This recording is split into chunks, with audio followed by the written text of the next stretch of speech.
Bueno chicos, siguiendo con la unidad 1 de normativa legal vigente, en este caso vamos a ver la clase 2 que tiene que ver con el decreto 1338 del año 96. Bueno, haciendo un repaso rápido de lo que veíamos en la clase anterior.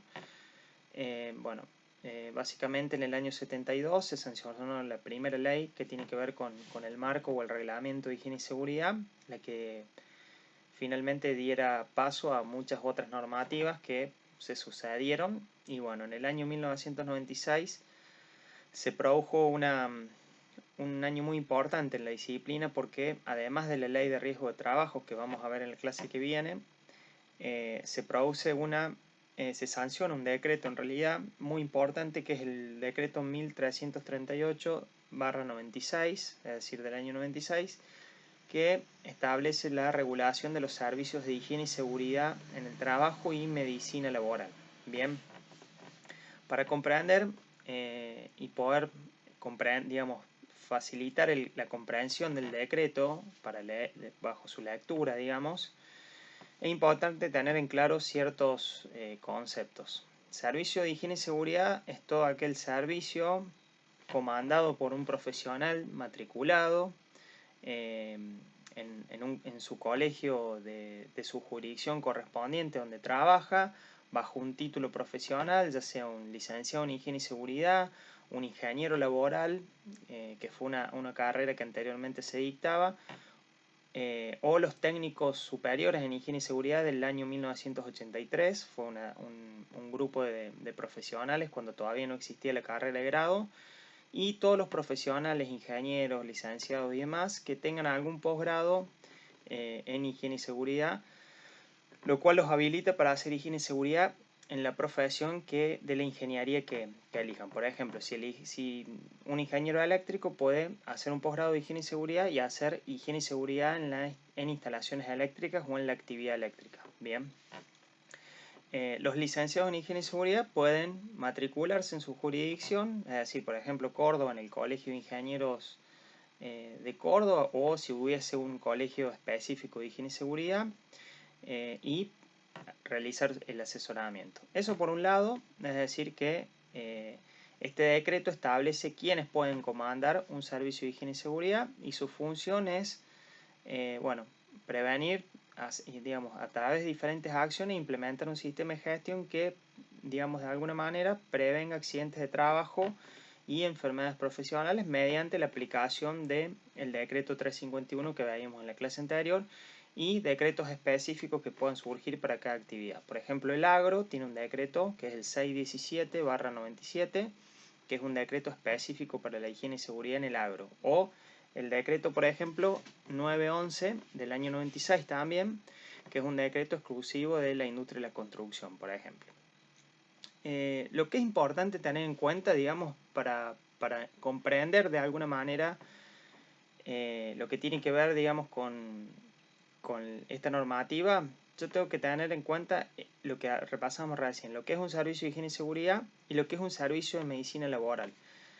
Ustedes sabrán que todo médico cursa una carrera, una especialidad y después hace una especialización. Un cardiólogo, por ejemplo, o un urólogo, o diferentes especialidades. Bueno, una especialidad es la medicina laboral, que tiene la función de la medicina laboral es mantener el nivel de salud de los trabajadores a través de diferentes acciones, ya sea campañas de vacunación y socorro, capacitaciones, bueno, monitoreo de la salud.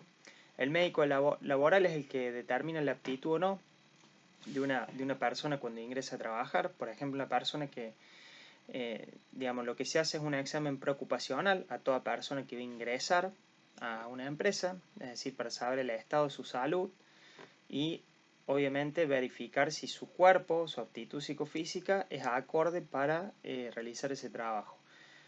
Por ejemplo, si en un examen preocupacional se detectase que hubiese una persona con problemas de columna y la tarea a cubrir es un trabajo de depósito con manipulación de cargas, bueno, obviamente que el médico laboral va a chequear esa información y no va a determinar la no aptitud en ese caso. Y si da bien el examen, obviamente determinará la aptitud, ¿no es cierto?, de ese trabajador. Bien, lo que tenemos que tener en cuenta son dos conceptos. Por un lado, lo que es el concepto de trabajador equivalente, que lo van a leer en la normativa y por ahí no lo van a interpretar.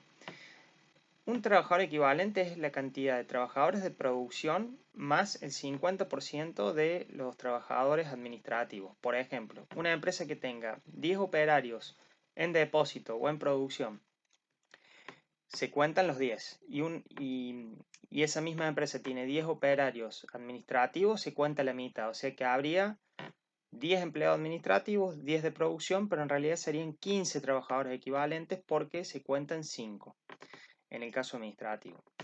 Yo tengo que comprender que de acuerdo a la categoría de riesgo que tenga la empresa, yo voy a tener la cantidad, y de acuerdo al número de trabajadores, es una matriz que hay, la empresa le va a corresponder o no el servicio de higiene y seguridad. A todas aquellas que no le corresponda porque tiene una peligrosidad baja y poca cantidad de personas, la ART en este caso tiene que asesorarlos en materia de higiene y seguridad. Pero lo que es importante saber es que cuando la empresa, de acuerdo al índice de riesgo que tenga, se entiende por A poco peligroso, B un riesgo moderado y C una actividad denominada con muchos peligros, que puede incluir, por ejemplo, radiaciones, ventilación inadecuada, carga térmica y demás. Es decir que, de acuerdo, hay una matriz que se dice, de acuerdo a la cantidad de trabajadores equivalente y a la cantidad y el nivel de riesgo, a la categoría de riesgo, se asigna la cantidad de horas profesionales que es ya sea interno o externo. Un servicio de seguridad y higiene puede ser externo, con visitas programadas, periódicas, no todos los días, sino permanente, o puede ser a través de, digamos, de alguna manera internamente, diariamente, como pasa en las grandes fábricas generalmente. Lo que tengo que tener en cuenta, el médico laboral es el mismo concepto, pero van a estar obligadas a tener servicio de medicina laboral todas aquellas empresas que tengan más de 151 trabajadores equivalentes. A partir de ese número se le asigna 5 horas profesionales de medicina laboral, externa, lógicamente. Y así, vamos a terminar los servicios de medicina laboral, de higiene y seguridad, es decir, el licenciado en higiene y seguridad o el ingeniero con posgrado, el médico laboral, y de acuerdo a la cantidad de trabajadores que tengan, podrán adicionarse o no servicios auxiliares, que esto es, el técnico de seguridad por un lado, que va a auxiliar o ayudar al licenciado, y por otro lado el médico laboral va a estar ayudado o asistido por, en este caso, un enfermero. Ahí establece la normativa cuáles son digamos, em, el número, a partir de qué número, por ejemplo, a partir de 200 trabajadores, no equivalentes, sino a trabajadores normales, le corresponde un enfermero permanente en una empresa. Ese es un dato que es importante tener en cuenta. Lo mismo, a partir de 151 trabajadores equivalentes, le corresponde un técnico de seguridad en planta. Y así a fracción, a medida que vaya aumentando la cantidad de personas, se van incrementando los servicios de higiene y seguridad y medicina laboral con sus auxiliares correspondientes, que son el técnico y el enfermero. Bien, ahí en la ley también habla de que hay excepciones, de que no todas las actividades están eh, obligadas a tener un servicio de higiene y seguridad. Por ejemplo, los talleres mecánicos de hasta 5 trabajadores equivalentes no están obligados a tener servicio de higiene y seguridad. Los establecimientos educativos sin talleres y laboratorios tampoco lo están.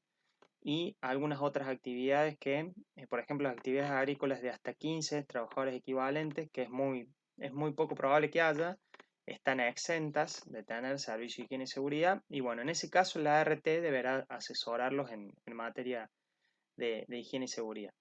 Entonces, para hacer un repaso, esto habla el decreto 1338 del año 96, que establece la disposición y la obligatoriedad que deben tener las empresas para contener un servicio de higiene y seguridad y de medicina laboral.